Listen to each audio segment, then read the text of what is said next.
দীর্ঘবিরতির পর ফের বাংলাদেশের জন্য খুলছে মালয়েশিয়ার শ্রমবাজার। তবে আনুষ্ঠানিক কার্যক্রম শুরু না হওয়া পর্যন্ত পাসপোর্ট ও অর্থ লেনদেন থেকে বিরত থাকতে নির্দেশনা দিয়েছে ঢাকা। এদিকে কর্মী নিয়োগ ও ব্যবস্থাপনা আরও সমন্বিত, কার্যকর ও সুশাসন ভিত্তিক করতে নতুন দিক নির্দেশনা নির্ধারণ করেছে কুয়ালালামপুর। প্রবাসীদের দাবি, এবার শুধু কর্মী পাঠানোর সংখ্যায় নয়, যেন গুরুত্ব দেওয়া হয় নিরাপত্তা ও অধিকারকে। পাশাপাশি প্রত্যেক কর্মী যেন চুক্তি অনুযায়ী কাজ, বেতন ও সুযোগ সুবিধা পান, তা নিশ্চিতের আহ্বানও প্রবাসীদের। এছাড়াও নিয়োগ প্রক্রিয়ায় গতি আনা, স্বচ্ছতা, কম খরচ ও দুই দেশের কার্যকর নজরদারির মাধ্যমে শ্রমবাজারকে দীর্ঘমেয়াদী, টেকসই ও আস্থাশীল করে তোলা সম্ভব বলে মনে করছেন প্রবাসীরা। যখনই কলিং শুরু হয় তখনই বড় ধরনের একটা সিন্ডিকেট তৈরি হয়। এই সিন্ডিকেট তৈরি হলে প্রত্যেক শ্রমিকের ডাবল টাকা দিয়ে আসতে হয়। সরকার দৃষ্টি রাখবেন যাতে আমরা অতি তাড়াতাড়ি অল্প সময়ের মধ্যে অল্প খরচায় কলিংয়ে আসতে পারি এবং এখানে অনেক কর্মসংস্থানের সুযোগ আছে। এর আগে মালয়েশিয়ায় কর্মী পাঠানোর সময় অনিয়ম, অতিরিক্ত ব্যয় নিয়ে দেশ বিদেশে ব্যাপক সমালোচনা হয়। অভিযোগ রয়েছে, লাখ লাখ টাকা খরচ করেও প্রতিশ্রুত চাকরি পাননি অনেকে। কেউ কেউ মাসের পর মাস কর্মহীন থেকেছেন। শ্রম অভিবাসন ব্যবস্থার এমন দুর্বলতা নিয়ে জাতিসংঘ সহ বিভিন্ন সংস্থা বহুবার উদ্বেগও জানিয়েছে। তবে এসব চ্যালেঞ্জ মোকাবেলা করা সম্ভব বলে মনে করেন প্রবাসীরা।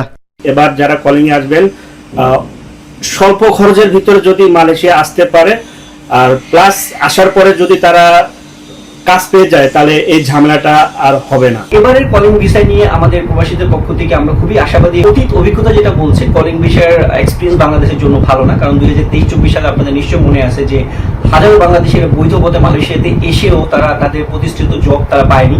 অতীতের অভিজ্ঞতা থেকে শিক্ষা নিয়ে স্বচ্ছ ও জবাবদিহিমূলক অভিবাসন ব্যবস্থার বাস্তবায়নের বিকল্প দেখছেন না বিশ্লেষকরা। বন্ধুরা, বর্তমানে আপনারা যে ভিডিওটি দেখলেন, এখান থেকে কিন্তু আমরা মালয়েশিয়ার বাজার সম্পর্কে কিছু গুরুত্বপূর্ণ আপডেট ইনফরমেশন এখান থেকে পেয়ে গেছি।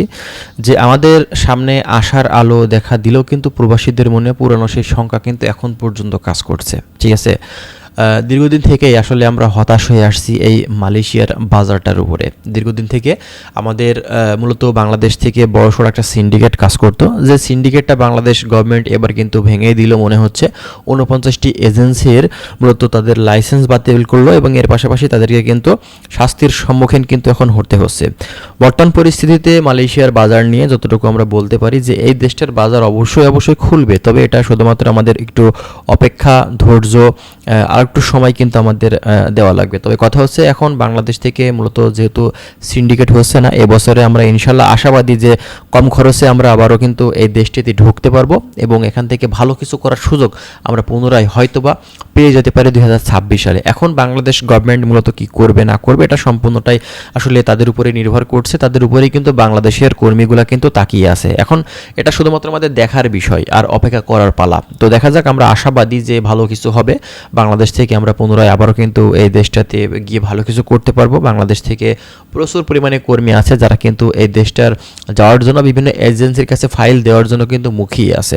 এখন আমরা ওয়েট করছি কবে থেকে মেডিকেলটা স্টার্ট হচ্ছে, কবে থেকে কার্যক্রমটা স্টার্ট হচ্ছে। কোনো ধরনের আগে থেকে টাকা পয়সা, ডকুমেন্টস কোনো কিছু আগে থেকে কিন্তু আপনারা দিবেন না। এ ব্যাপারে কিন্তু সব জায়গাতে সাবধানতার অবলম্বন করতে বলা হচ্ছে। তো যাই হোক, আমরা আরও বিস্তারিত তথ্য আপনাদেরকে দেওয়ার চেষ্টা করব। তার জন্য অবশ্যই আপনারা আমাদের চ্যানেলের সঙ্গেই থাকবেন। ভালো থাকবেন। আল্লাহ হাফেজ।